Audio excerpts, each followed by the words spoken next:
And we are back, and now it is my pleasure to introduce you to Adam. Hey, thanks, mate. Hey, good afternoon, everyone. All right, this is on. Good afternoon, everyone. This talk is about how we as engineers can reach out to a number of colleagues in a traditional federal like defense contractor to really help wrangle compliance in a reasonable manner. It's a daunting task, a war on two fronts at least. But what we'll see is that a lot of organizations already have the fundamentals already in place. Once that's understood across the organization, I think some documentation, a little bit of process improvement here and there, and metrics can exceed compliance and even make security a business enabler. It's security to make the CFO happy. I don't think it would be a DEF CON talk without some colorful language, so I'm going to hit you right up front. There it is. So just by a quick show, yeah, look at that. That is some raunchy technical gibberish there. So real quick, I'm sure most of you are familiar with some of these terms, but a line by line. So basically the top one, security controls. The next one is DoD standards for training. The next one is how organizations are supposed to protect controlled unclassified information. The next one is how the Department of Defense has so many DEF CON groups that they go with entire phone numbers, just not the trunk. Just kidding. That DFARS clause is what folks in our contracting departments or maybe even legal are going to use the trace when standards actually go into contracts as they go out to the federal contractors. And then last, we have two maturity models from the kind of the origin is the Software Engineering Institute in Pittsburgh, Pennsylvania. They are the Capability Maturity Model Integrated, and then the Cybersecurity Maturity Model Certification, which is currently in development. So whose ears are burning? Who'd be offended by that technical gibberish? Well, it's the entire DoD supply chain for starters, and as you can see, that's quite a few companies. We're here at Hacker Summer Camp, so folks that live and breathe business efficiency in companies, to them, the Department of Defense is the advanced persistent threat, and they are a tough and determined enemy. It's Hacker Summer Camp, so let's do some threat modeling. And we'll start out with our targets or maybe our potential victims, subjects to attacks from this APT. So business side, we're going to see business development folks. So these are the capture leads trying to capture new business and new customers. And then there's program managers who execute existing contracts. On the internal support functions for a company, we're going to have finance, quality assurance, IT managers that are going to be targeted by these new standards and things. All right. So threat vectors. What forms do the threat come? What form do the threats come in? So for the business side, we're going to look at data calls, which are from other companies that want to partner on efforts. We've got requests for information or requests for proposals coming in from customers, and we've got statements of work and supplier statements of work. On the organization side, we have certifications that they may choose to go out and try to get approval for, and then audits from folks like the Defense Contract Management Agency. The third one is kind of a catch-all, and it can hit both the support functions and the business, and that's the questionnaire. So why is it so scary for these company leaders, so these department heads and business directors? Why would it make the CFO unhappy? And these are a list of pain points. So poor communication, possibly from business project to business project, as well as poor communication between the customer, so the DoD customer, and the business. The reason for that is a lot of times it's a flow down issue from the DoD to departments and agencies and so forth down to a program office, and they really don't know how to communicate that to the contractor. The second thing is the security language. I think literacy is a big issue when we look at the security controls in the NIST special publications and kind of map that to what we do to provide services and systems to the government. Security that comes in at the end, I would argue, is the classic example of unplanned work, if you're familiar with that term from DevOps practices. And lastly, a lot of these mandates and requirements, they kind of run counter to traditional contract execution where cost, schedule, and performance count, but there's no real way to measure how well you did security, right? So they tend to get dropped. And fortunately, that security is changing with this CMMC, which we'll cover again. So we've seen some potential victims in our organization. We know what the threats are. So what can we do to help out? Well, first of all, this is supposed to be a picture of, we're going to teach the victims how to outswim the shark, for one. So how do we do security in our process faster and more efficiently, right? Because that's how we know how to do business, is to do things on time and on budget. It's just familiarity.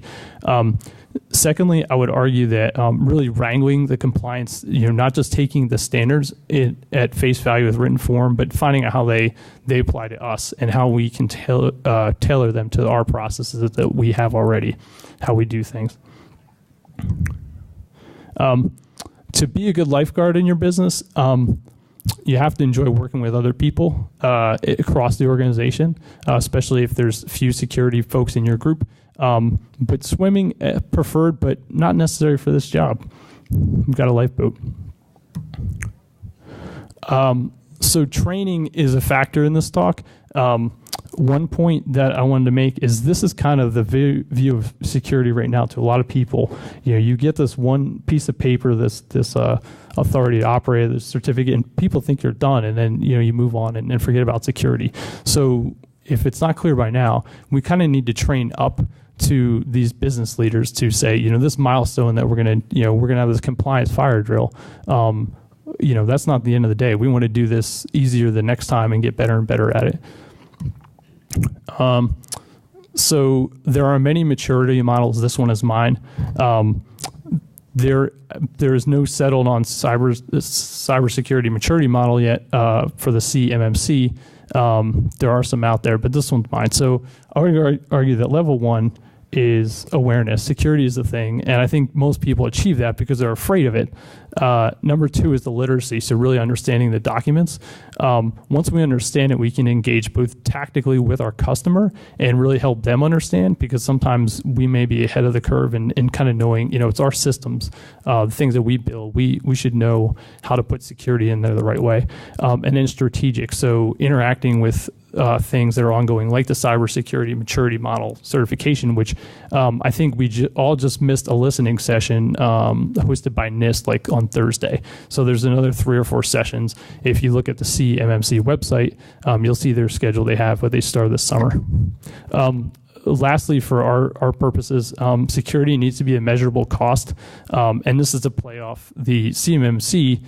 Their kind of bumper sticker is security is they want to make security an allowable cost, which is a change from the past. So I say we make it a measurable cost. A history lesson: we are not going to be the first techies to have to work across the company to kind of satisfy process improvement or certification. Just a quick reference, this is the information assurance baseline. When we look at the 8570, 8140, this is a matrix of various technical and managerial roles and security specific roles. I put this up here, one, to show that while generalist certifications get a bad rap, if you don't have a well-defined security group yet, the generalist certifications give you a lot of bang for your buck to kind of start wrangling compliance. One in particular, the CISSP, I'm not endorsing that one. I'm just saying it's in a lot of boxes. Next to that, you have Security Plus, and I'll also point out real quick, if you can see anyone of the Security Plus, Network Plus, you also have the CE, that's for compute element. So the point there is that technical proficiency matters, and as we go to 8140, it seems like it's going to matter more. So so how do we get the best value out of our training dollars? So we've been talking about roles in our company, and they tend to be senior, at least senior to me, a mid-level engineer. In triaging security control, traceability to various projects, I like to line up what I call compliance dominoes. So if we know the milestones that our customer expects, and we kind of go to the higher ups, the business directors who have visibility across the company, let's line up these milestone dates that the customer has with our existing program schedules, right? Too many times I've seen security come in, at the end, and it's kind of like getting T-boned in a car accident. The schedules are orthogonal; they're not in lockstep. Once we do that, we're definitely going to be more efficient in executing on these security tasks, whether it's a technical hardening effort to fix a web server or to answer a questionnaire or something like that. The next bullet, maximizing existing contracts. I would say that's both maximizing the resources we have from our customer. We may have to pull on them rather strongly, maybe even reach through the customer to their next level up. But they're going to provide valuable guidance, whether they know it or not, on how we can do things efficiently. Secondly, there's our vendor relationships, and that brings me to some of the relationships we'll see on the ground in our company. So the first one is purchasing. So I know in my case, initially purchasing were the people that maybe I make a purchase request for some software, and maybe I have to wait a long time and eventually it gets approved. And then when I go install the software that I just got approved for, I get to a certain point and ask for a license key. And then I have to go back to that person too, because they got the email with the license key. So the purchasing folks are more than that. They have the contact with our vendors. They're going to help us maximize that relationship to get the most out of our SIM or our vulnerability management vendor in terms of training and technical support and things like that. They're also going to have visibility on what other programs and what other groups are actually using the same software, right? Because they've got basically higher level visibility into all the purchases in the company.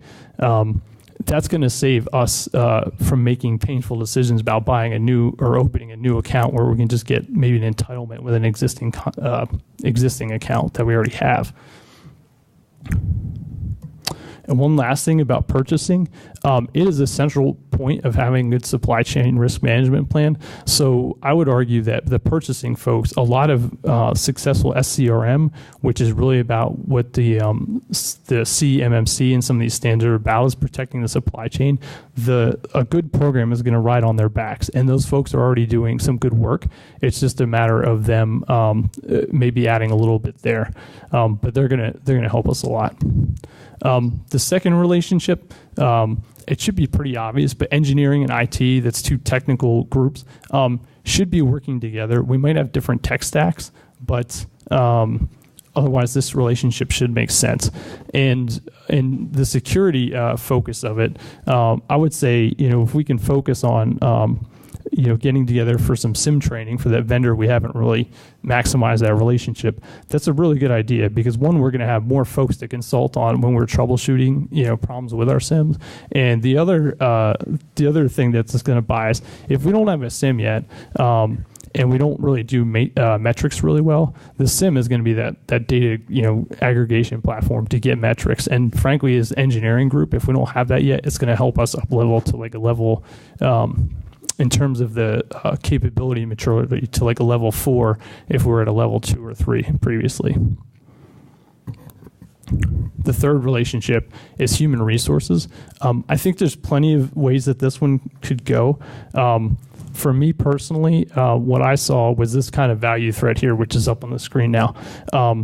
I had a situation at work where a data call came in from another partner. The senior business director saw it. He kind of put out an email with HR and some of the cyber people, and HR could kind of figure out who had the right cyber certs or experience. It's kind of like a company resume, to be frank. HR now has that. They can develop some kind of talent database, so the next time the next data call comes in, it doesn't have to be an email exercise. They can also start tweaking their education reimbursement policies to include cyber training. That's a win for HR because now they have one more perk to attract new talent, and it's a win for us because it's a way for us to basically, with new talent, we get new allies. And if you're the one engineer that was doing security, now you have folks that can help you with that. Just a quick summary. The CFOs, they're about, I would say, time is money, that old cliche. I would say that security literacy saves time. Security, especially organizational security, is going to be a team effort. Don't throw the baby out with the bathwater. So our existing groups are probably already doing a decent job. It's just about documenting that and maybe refining it to the engineering process that we're already doing. And then lastly, where you want to get to is that security enables quality. It's not just security for its own sake, but there are many good security practices that are going to make your engineering process stronger. And that's it. So like they say, you really do zip through the slides fast so that on live. So open up to questions now.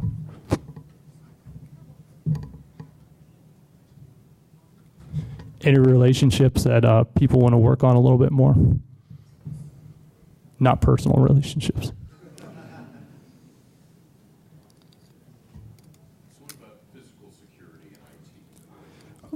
Oh, that's good. Yeah. So physical security. So when I'm doing security controls like the NIST 800-53, when I say disaster recovery and business continuity, that might be the CISSP term, but you know what I mean? To me, that seems like that says facilities, right? And then facilities is going to work with IT because if power goes out, what kind of ops are they running and stuff like that. So yeah, that's definitely a relationship that's going to extend down. And then with the supply chain, on the extending relationship, manufacturing or shipping and receiving is definitely going to factor in a supply chain relationship. How do you manage the identities? Because you talked about the Azure, right? And the Azure has, say, a database of talent, which would be an identity in your enterprise, say, a later point of time. But how would you manage or at least sell this idea to your CFO to get the budget for the IAM or IAG expenditure? Because it's more than authentication and authorization. Say the last part. Like the IAM part is like more than authentication and authorizations nowadays. So how do you sell this idea to get the budget from your CFO? So one thing I think disambiguating IAM is information assurance manager, not identity authentication management. I hope that was maybe not clear. Does that make sense? So one thing I have to admit, as a security-minded person, sometimes it helps to be just being aware and literate of the security requirements as they come down the pipe or these compliance things. It's something to show like, hey, we have programs A, B, C, and D, and we know that we have engineers that touch the systems that require those kind of certs.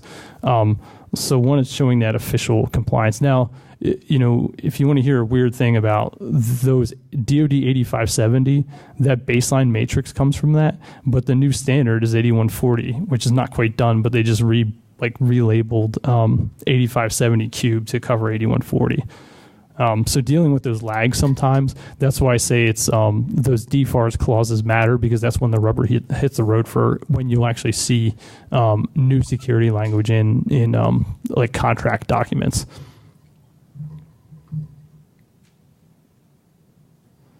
All right. Well, if that's it, thanks everybody for coming. I appreciate your time.